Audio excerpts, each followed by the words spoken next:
അല്ല, VS എവിടെ കിടക്കുന്നു, ഞാൻ എവിടെ കിടക്കുന്നു? എടാ, VS ഈ പാർട്ടി കെട്ടിപ്പടുത്ത CPM-ന് ബീജാപാപം നടത്തിയിട്ടുള്ള നേതാക്കന്മാരിൽ ഒരാളാണ് VS. ഞാനിവിടെ ഒരു പാർട്ടി പ്രവർത്തകനാണല്ലോ. അപ്പോൾ ഏത് നേതാവായാലും ഏത് പ്രവർത്തകനായാലും വിമർശനത്തിന് അതീതനല്ല.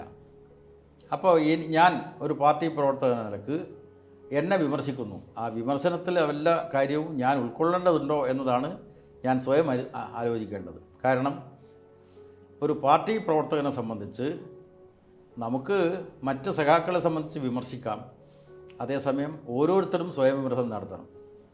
അതുകൊണ്ട് ആ വിമർശനം സ്വയം വിമർശനത്തിൻ്റെ അടിസ്ഥാനത്തിലാണ് ഏതൊരു പാർട്ടി പ്രവർത്തകനും പാർട്ടിയിൽ പ്രവർത്തിക്കേണ്ടത്.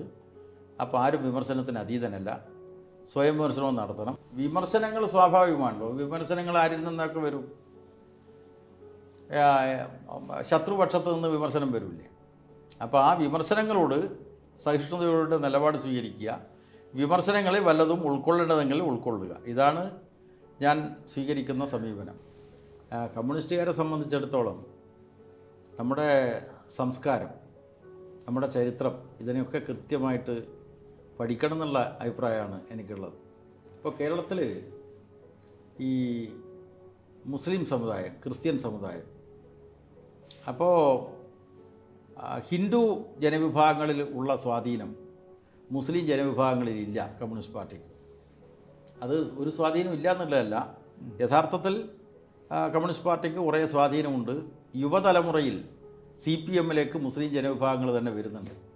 അപ്പോൾ എന്തുകൊണ്ടാണ് CPM-ന് മുസ്ലിങ്ങൾക്കിടയിൽ കൂടുതൽ സ്വാധീനം കിട്ടാത്തത്? കാരണം മുസ്ലിം ജനങ്ങളിൽ ഏറ്റവും കൂടുതൽ കൃഷിക്കാരാണല്ലോ. ഇപ്പോൾ 1921 മലബാർ കലാപം, ആ മലബാർ കലാപത്തിൻ്റെ കാര്യം നോക്കിയപ്പോൾ ഈ കുടിയാന്മാരാണ്, മാപ്പിള കുടിയാന്മാർ ജന്മികൾക്കെതിരായിട്ട് നടത്തിയിട്ടുള്ള നിരന്തരമായിട്ടുള്ള പോരാട്ടത്തിൻ്റെ ഒരു ഘട്ടമാണ് 1921. അതിന് മുമ്പേ തുടങ്ങിയിട്ടുണ്ട്. അതെ, കുറിച്യ കലാപം നടന്നിട്ടുണ്ട് ഈ ബ്രിട്ടീഷുകാർക്കെതിരായിട്ട്. അപ്പോൾ ബ്രിട്ടീഷുകാർക്കെതിരായിട്ടുള്ള ആ രാഷ്ട്രീയ ഉദ്ദേശത്തോടു കൂടി നടന്നിട്ടുള്ള കലാപം അത് പിന്നീട് വഴിതിരിഞ്ഞു പോയിട്ടുണ്ട് അവസാന ഘട്ടത്തിൽ. അതോടൊപ്പം ഈ ജന്മി കുടിയാൻ പ്രശ്നം പിൽക്കാലത്ത് നിലനിന്നിട്ടുണ്ട്. അത് ഏറ്റെടുത്ത് പിന്നീട് കമ്മ്യൂണിസ്റ്റ് പാർട്ടിയാണ്. കലാപം നടക്കുന്ന അവസരത്ത് കമ്മ്യൂണിസ്റ്റ് പാർട്ടി ഇല്ല, പിന്നീട് കമ്മ്യൂണിസ്റ്റ് പാർട്ടിയാണ് കുടിയാന്മാരുടെ പ്രശ്നം ഏറ്റെടുത്തുകൊണ്ട് മുന്നോട്ട് പോയത്. എന്നിട്ടും ഈ കുടിയാന്മാർ കമ്മ്യൂണിസ്റ്റ് പാർട്ടിയുമായിട്ടല്ല കൂടുതൽ സഹകരിച്ചത് മുസ്ലിം ലീഗുമായിട്ടാണ്. ഇത് നമ്മൾ പഠിക്കേണ്ട ഒരു കാര്യമാണ്.